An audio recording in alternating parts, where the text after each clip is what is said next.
And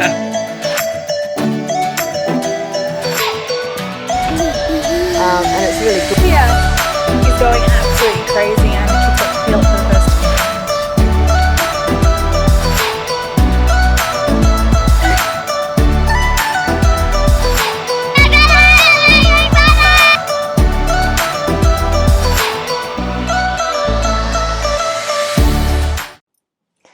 Okay guys, today is another pregnancy vlog, which is gonna be fun.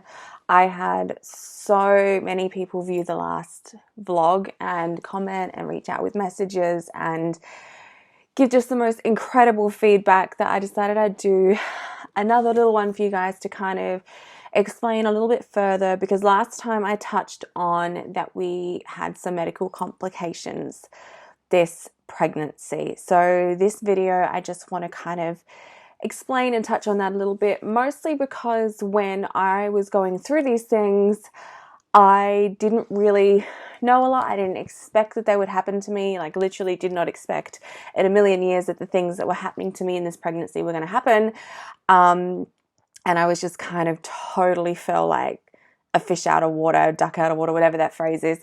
So I went on and started trying to reach out online and research things and read blogs and watch YouTube videos about the things I was experiencing, and it really helped. So I'm hoping that by sharing this with you all, I might be able to help someone who's going through something similar.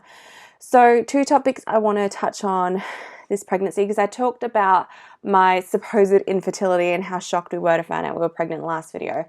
This video I want to share about gestational diabetes, which I got diagnosed with this time round at 15 weeks. I got diagnosed. Yay. And I also want to talk about the 2 big bleeds that I had. So we actually thought we'd lost the baby, and it was a pretty horrific 48 hours thinking that we'd lost the baby. I've had a miscarriage before, but it was a lot earlier in pregnancy, and it was very different. Like, I thought it was a period, so the kind of the emotional trauma around it was just a little bit different to this time. This time it was the most horrific thing I've ever experienced, and of course the gestational diabetes as well. So when we found out we were pregnant at 8 weeks, yeah, maybe it was 9. I think it was closer to 9. It was like 8 and 6 or something like that. At 9 weeks, and then at 12 weeks, I was staying at my mother's with my sister and the kids, and we were just kind of having like a girls' weekend. It was really nice. And I woke up in the morning, called my husband, because we always talk in the morning, and just felt this feeling. And I was like, oh, what? Like, it feels like I just got my period, but I'm pregnant. I can't get my period. So I got off the phone with my husband. I went into the toilet at my mom's house and looked down, and bright red blood everywhere. So I'll put a graphic warning before I upload this as a podcast on YouTube. But so there's bright red blood everywhere. I never expected that to happen to me, to lose a baby like that. And it's just crazy, because you know the statistics are 1 in 3, and I'd experienced one previously, even though it was different, that I just never, honestly, it didn't even cross my mind. I was so shocked to see that, and like, I wasn't an idiot. So I was like, oh my God, I know what this means. The baby's gone. And so I yelled out from my mum, and I'm like, Mum, can you just go and get Sean? My sister's a midwife, so I was really lucky in that aspect. She was staying at my mum's as well. And she just walked in, and I showed her, and I don't think I was crying at that point, but I think I was kind of like working up to it. And she just looked at me and said, Shona, we need to go to the hospital. So we quickly, because like, I didn't have any sanitary. My mum's gone through menopause. No one had anything. So we kind of figured something out really quickly. I was starting to cry. It was starting to kind of hit me that we'd lost the baby, or I thought we'd lost the baby. And I just jumped in the car, and we left, and we drove to the hospital. It was kind of on the drive to the hospital I started to cry, and it really started to hit me what was happening, and I could still feel myself bleeding. And it was just like this, no, it can't happen to me. It can't. Like, I know it happens to 1 in 3 women. I know it happens to pretty much everyone and no one talks about it, but it can't be happening to me. And it was just, it's this really, really like, no, it can't be happening to me. But at the same point, logically knowing, okay, you're not meant to bleed that much when you're pregnant. Yes, spotting I've had in my other pregnancies, but not bright red, clotted, lots of blood. So by the time we got to the hospital, I was full on bawling ridiculous. And I've never, like, it takes me a lot to cry. I think it took about 7 years in our relationship for me to cry in front of my husband, because I just don't cry. I don't cry at funerals. I just don't cry. And this was the most broken I have ever been or ever felt. I still hadn't called my husband, by the way. I just kind of wanted to figure out what was happening before I called him. We got to the hospital in the emergency, couldn't find any staff. So my sister just like took over, went into full midwife mode, and went and hunted down some staff that were eating in a back lunchroom. So the fact there was no one there even like paying attention to their emergency department was really disgusting, if you ask me. I'm like full on losing it. Oh, that's my diabetes alarm. Let's just stop that for now and I'll check in a minute. So we went in and saw the nurse, and she's like, yeah, that sounds like exactly what's happening. But she didn't say much more. She was like, there's nothing else we can do. It's just, you're going to lose the baby. You're going to pass the baby. And if the bleeding gets, oh, he's kicking. Oh, I'm so glad you're still here, Peanut. But the hospital even said, so, baby's gone. We can't do a scan or anything. You just have to wait a couple of days and just monitor your bleeding and then go and have a scan done to make sure it's all gone. So that was when it's like, okay, I've lost the baby. I was still bleeding. I was still passing clots. My sister was trying to be really positive, and she's like, you never know. Heaps of women bleed early in pregnancy. And because she's a midwife, she's like, I've delivered their babies. They've made it to full term. But I was just at that highly logical, just like, don't be ridiculous. Statistically, I don't stand a chance here. So we stopped in at Woolies. I called my husband while she went in to get some more sanitary for me, because I was still bleeding quite heavily. I called my husband, and it was just the most heart-wrenching conversation I've ever had. I couldn't even get the words out. I was crying that hard to say I lost the baby. So it's the worst conversation of my life. Telling Aaron I'd lost the baby and hearing his soul just break on the phone. That was really, really horrible. And we just sat there and cried on the phone and didn't even say anything for like 10 minutes. Got back to my mum's, cried some more. I was still bleeding quite heavily. Had a shower. Just laid down. I was just feeling really, really weak as well. Like, I think emotionally and physically it takes it out of you. And yeah, it was a really, really horrific day. My in-laws brought my husband up so he could drive our car back, because I wasn't really feeling up to driving. And we didn't kind of say anything to the kids yet, just that mummy wasn't feeling well. I was still bleeding quite a lot. And then the next day it started to slow down.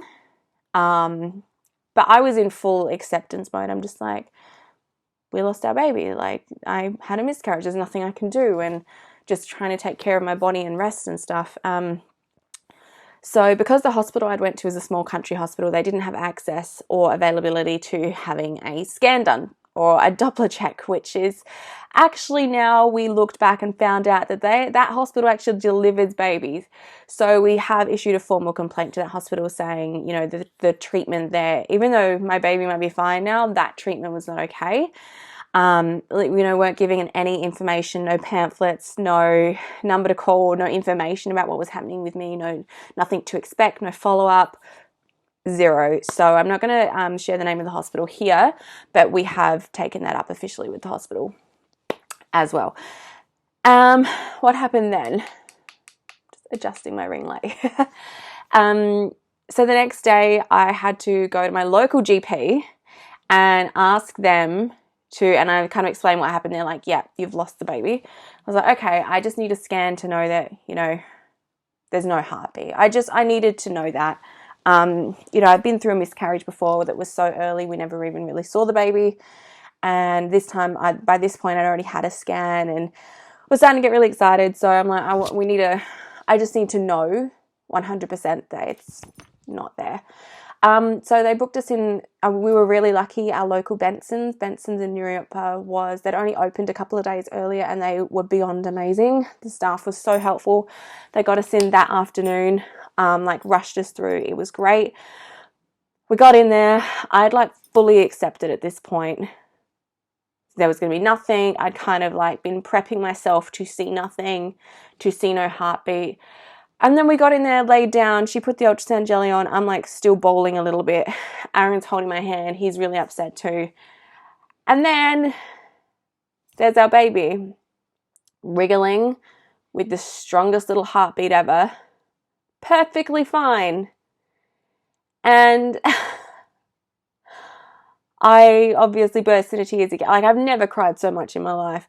Burst into tears again and just couldn't hold it together. I was so relieved to see the heartbeat. She's like, it's so strong. Your baby's fine. We can't really explain the bleeding. And then so she checked everything over, checked baby totally fine. It was the weirdest experience, the most emotional. And I feel like, and this is what I said to my business coach, I said, I feel like I don't deserve to be so emotional about this or so traumatized by it because my baby's actually okay. But then she reminded me that, whatever the outcome is of the situation, the trauma is still real. All the emotions you experience for 48 hours, I thought my baby was gone. That still happened, and that's still real.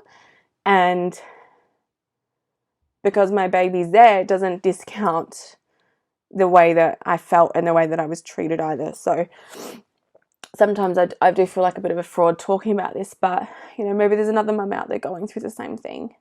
And I want her to know that she's not alone either. So baby was totally fine. Obviously now I'm 17 weeks pregnant. Baby's still there. Still has the strongest little heartbeat. Is so fucking wriggly. It almost hurts already. But yeah, our baby boy's fine. So they did identify on the scan that I had that there was a small pocket of just random blood, but then my cervix was closed and everything else was as it should be. It was just, there was this random blood patch in there. So once I knew that, I've still had a couple of bleeds, nothing as major as the first one, but a couple of times I've woken up in the morning or, even as recent as a week ago, I was staying in this, pardon me, reflux. I was staying in the city with my mum, woke up and was bleeding again, the same thing, but now it's knowing, okay, there's just this random little bit of blood there that is just slowly making its way out. They don't know why, but baby's okay. So it's definitely given me a lot more anxiety this pregnancy. When I had Eric and Holly, the thought of losing the baby didn't even cross my mind. And I know that sounds so fucking ignorant and stupid and naive, but I literally never even thought about it whatsoever. But this time, with this baby having the bleeding, that was just a whole nother level of panic and anxiety. And I do find myself constantly checking for movements because I've been able to feel baby since about 12 weeks, actually a bit earlier than that. But so I'm constantly finding myself checking for movements and, panicking about losing the baby now. And I've decided not to get one of those home Doppler machines because I feel like I would just have it permanently attached to myself. So I definitely would say I'm a little bit more paranoid this time round, not in my abilities to be an awesome mum because I've raised two pretty rad little humans. And, labor is something I know I can get through. So not anxious in that aspect, but definitely just more paranoid about those random uncontrollable things like miscarriage. I think this time, when I first had the kids, I didn't know anyone else that was pregnant. At the time, I was 19, all my other friends were just at uni and going out to town and getting written off drunk, living on people's sofas. No one else around me was pregnant. But in the last couple of years, everyone's pregnant, and the amount of people having miscarriages and, losing babies really far along in their pregnancy. Even in the last 6 months, we've had friends lose their babies at 20, 27, 39 weeks. It's just made me so much, there's something in my eye, so much more paranoid this time. So I'm really trying to keep that in check, keep my anxiety in check. The hospital I'm delivering through did recently give me the option to have some counseling as well. So I'm going to take them up on that, even though I have a therapist and a business coach and a spiritual coach and everything else. I just think, you can never have too much support in these type of situations. And I've been lucky as well. This is probably the time in my life where I had to just fully surrender to being a little bit vulnerable, which I'm not normally very good at doing. But going through that, I really had to lean on my husband, my family, my in-laws. They were beyond amazing. My sister-in-laws, my sister, my close friends around me. It was a really, really, really horrific thing. And I've been in this situation where I'm forced to finally accept help and open up and be a little bit more vulnerable. And yeah, it was a very weird experience for me, surrendering, because I'm normally so independent and I don't really show that softer side of myself. So to have to do that, be in a situation where I'm really forced to, it's been interesting.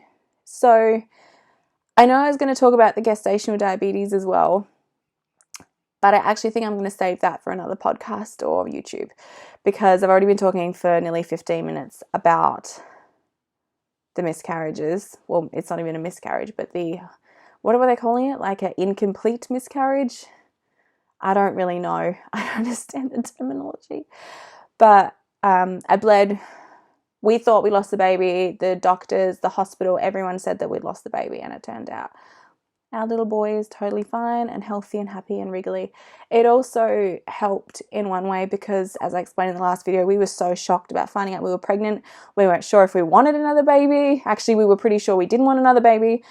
And then it's almost like this experience, the fact we were so devastated at losing the baby, showed us how much we actually really did want him.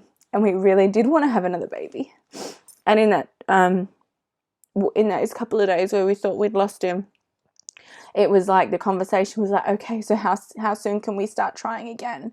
It was like we couldn't imagine life now without this little life we were creating. So yeah, but he's fine. He's good now. I do still occasionally have bleeds. They've said that it will just probably continue to happening. I'm having some extra monitoring with the gestational diabetes anyway, and the support team at the hospital has been beyond amazing. The hospital that I'm delivering at, not the hospital I had to go to emergency at, they were fucking awful. So yes, we have lodged a formal complaint, and we will take that further to make sure that happens to, that doesn't ever happen to another woman again when she goes there in the same type of situation I did. But yeah, I hope this hasn't been too emotional. I hope if you're watching this and you have experienced a miscarriage, a complete miscarriage, I hope you haven't felt like I'm devaluing your experience, because my baby's still okay. I was really concerned about sharing this because I didn't want to feel like I was taking away from someone else's experience, or that I didn't have the right to share. But at the end of the day, this is my experience, and just because the outcome is different doesn't mean that the trauma and the emotions were any different at all. Like I said, I've lost a baby before. It was a lot earlier, but it was a completely different experience this time. Yeah. So I'm very thankful. I'm very glad. I'm very blessed that my baby is still here. My little peanut is still there. 17 weeks, wriggling, kicking, giving me fucking shit reflux. But it's kind of like, as well, even with all the crappiness this pregnancy has brought, and the gestational diabetes, which I'll talk about in another video, all of the bad stuff that's happening, it's like I just have to take it because I'm so lucky. And I remember begging with the universe, I'll do anything. I will do anything for this baby to be okay. And he is. So now I just gotta do whatever it takes with a smile, because at the end of the day, he'll be okay. So yeah, thank you very much for listening. Don't forget to like and subscribe. And if you've gone through the same thing or gone through something similar, or you just want to share, please reach out, send me a message. And if you are going through something, or you have gone through something, I'm sending you so much love and the biggest biggest hug right now.